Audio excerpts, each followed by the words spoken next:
Et bonjour à toutes et à tous, vous êtes de retour avec Gecko en compagnie de Monsieur Cos909. Nous nous retrouvons aujourd'hui sur Moonlighter, un petit jeu Coup de cœur. coup de cœur. Effectivement, je te laisse nous présenter ce jeu. Alors, ce jeu est sorti il n'y a pas longtemps, le 29 mai 2018. Il a été développé par Digital Sun, qui est un petit studio espagnol. Coucou aux Espagnols. Et c'est un roguelike simulateur de gestion. RPG. Oui, C'est aussi un RPG. Oui, évidemment. Voilà. Les graphismes sont faits en pixel art. Bref, vous allez tout de suite découvrir le jeu.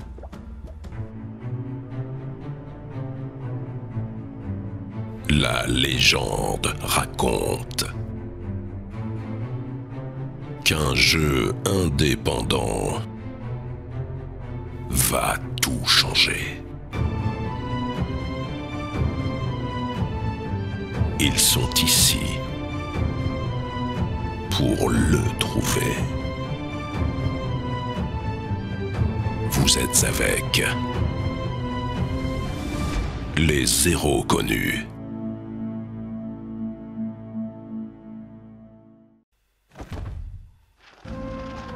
Avant même de commencer, on notera forcément La référence. que la référence à Zelda est plus que frappante. Ah bah oui, là.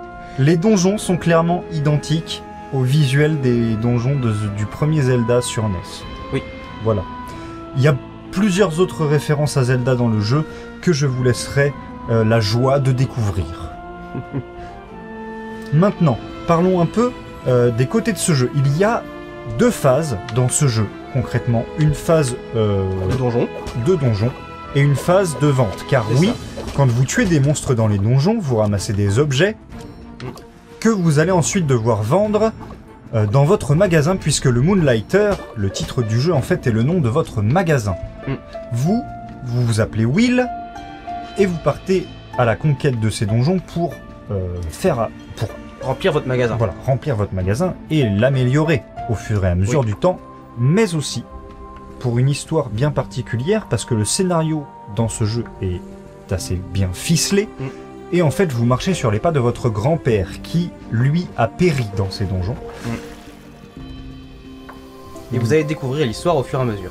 Par contre, je vais vous rassurer tout de suite quand même sur un point, c'est qu'on dit simulateur de gestion, c'est pas un jeu prise de tête, hein, c'est pas un tycoon, hein, c'est vraiment très reposant de jouer à ce jeu. Le côté gestion en fait est simplement dédié au prix des objets, puisque le prix des objets sera choisi par vous-même. Et en fait, ce sont les visiteurs de votre boutique qui vous diront si oui ou non ils apprécient ces prix-là. Et donc, vous saurez si vous pouvez vendre les objets, enfin si vous devez vendre les objets à ce prix-là, moins cher ou plus cher. Voilà. Tout simplement. Donc c'est vraiment pas prise de tête. Hein. C'est vraiment pas prise de tête. Moi-même qui suis vraiment très nul en jeu de gestion, j'ai très bien réussi à m'en sortir. Donc il n'y a aucun souci.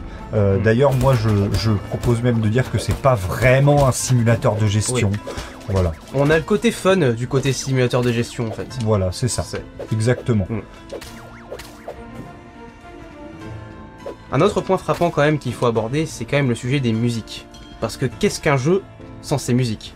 Et pour le coup, quelle musique! Oh oui, Quelle musique! de très belles musiques. De très belles musiques qui sont très bien adaptées en fait au milieu dans lequel vous vous trouvez. Notamment pour les donjons forcément, puisque c'est quasiment ça qui nous intéresse le plus dans ce jeu. Le thème principal est très bien aussi. Le thème principal est magnifique. Et pardon, le thème principal est magnifique. Et les musiques des donjons sont adaptées à l'univers du donjon. Vous allez avoir 4 donjons différents avec des musiques tout aussi différentes. Et pourtant qui sont dans le même thème. Les musiques ont été faites par David Fenn. David Fenn, c'est ça. Un grand monsieur. Oui. Comme Gareth Cocker pour Ori, un grand Koji monsieur. Kondo pour Zelda. Voilà. Voilà, donc on est dans ce genre de catégorie pour moi.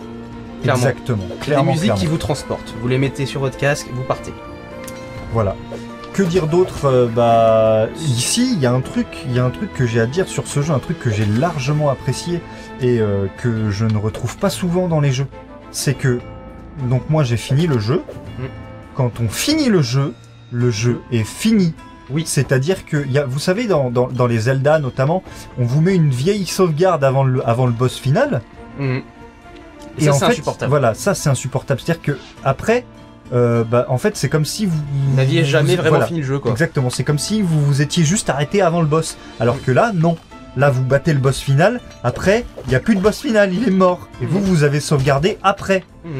Et les personnages qui sont là savent que vous avez battu le boss final et s'adaptent en fonction. Effectivement, et il vous parle effectivement de cette résolution-là. Autre chose, cette magnifique fin est une fin ouverte, à savoir que même si le scénario se termine, et quel scénario, on en parlera tout à l'heure, même si le scénario se termine, en fait, vous avez clairement la possibilité de voir arriver des DLC avec des pans d'histoire supplémentaires qui rajouteront encore de la profondeur aux personnages et au jeu. Et ça, c'est vraiment très cool. Parce que c'est à la fois un jeu qui est quand même terminé, parce que la fin est une vraie fin, mais on peut vraiment quand même continuer. En fait, il y a vraiment une ouverture sur le rajout de contenu derrière. Et ça, on apprécie, parce que je me suis renseigné un peu sur les studios et sur le jeu. Ils ont l'air de mettre à jour régulièrement. Et j'ai vu qu'il y allait avoir pas mal de nouveaux contenus, même très bientôt à l'heure actuelle. Donc c'est un bon point positif, quoi. Voilà. Bon, après, si vous regardez cette vidéo 3 ans après qu'on l'ait faite, peut-être que le jeu sera complètement terminé. Mais bon, voilà. Et pour revenir à ce scénario... en fait, le scénario est très bien construit. Alors, il est plutôt simpliste. Mais il fait son office, quoi. Mais voilà, il fait son office, il est vraiment bien construit. Vous allez en fait trouver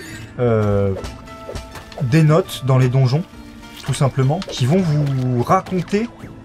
En fait, c'est des gens qui vont vous parler, qui vont vous raconter leur expérience de ces donjons.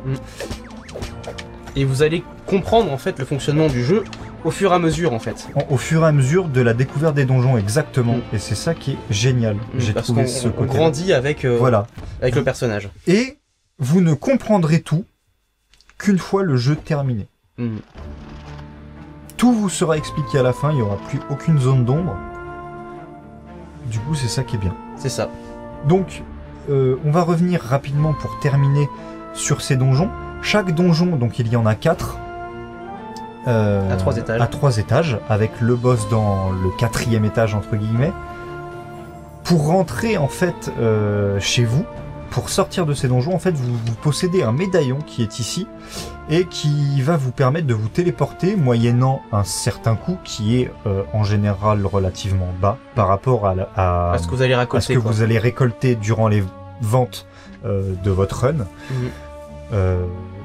Et ce qui vous permet de rentrer à votre magasin. Magasin que nous ne montrerons pas aujourd'hui dans cette vidéo, puisque j'ai amélioré ce magasin et que je n'ai pas envie de vous spoiler, j'ai vraiment envie de vous faire découvrir le jeu dans son apparat le plus basique. C'est pour ça que là je me suis orné de mon équipement le plus basique et que j'ai failli me faire démolir la tronche. Bref, je pense qu'on a dit le principal sur ce jeu magnifique. Vous ne pouvez même pas imaginer à quel point il m'a plu. J'ai passé... une bonne vingtaine d'heures. Non, j'en suis à 35 heures, j'en suis. Ah oui. J'en suis à 35 heures et ça fait une semaine que j'ai le jeu, même pas. Sachant que j'ai un travail quand même. Ouais. C'est-à-dire que je ne joue que le soir, quand je rentre. Vraiment, un vrai coup de cœur, quoi. Un vrai coup de cœur, je vous invite vraiment, vraiment à le tester. Vous regretterez pas vos 20 €, je pense. Non, pas du tout. C'est pas possible. Après, évidemment, ce genre de jeu ne plaît pas à tout le monde. On parle aux gens qui aiment déjà les RPG, les roguelikes aussi. Les jeux de gestion, bon, c'est vraiment un petit côté, c'est vraiment superficiel par rapport au reste du jeu. Mais ça fait son petit ça fait son petit effet, en fait, voilà, c'est ça. Nous espérons que cette vidéo vous a plu. N'hésitez pas à vous abonner si ce n'est pas déjà fait, à laisser des commentaires si ça vous a plu, et aussi si ça ne vous a pas plu, parce que on aimerait bien s'améliorer aussi. À partager votre amour pour le jeu également. Tout à fait. Pour notre vidéo. Oui, partager notre vidéo. Mais via cette vidéo, c'est aussi via le jeu aussi. Voilà, tout à fait. Partagez votre amour. C'est bien ça comme partager votre amour de la... Voilà, très bien. C'était nul. C'est pas grave. On vous souhaite une très bonne journée ou soirée selon l'heure à laquelle vous regardez cette vidéo. Et on vous dit à très bientôt pour une prochaine. Salut! Salut tout le monde!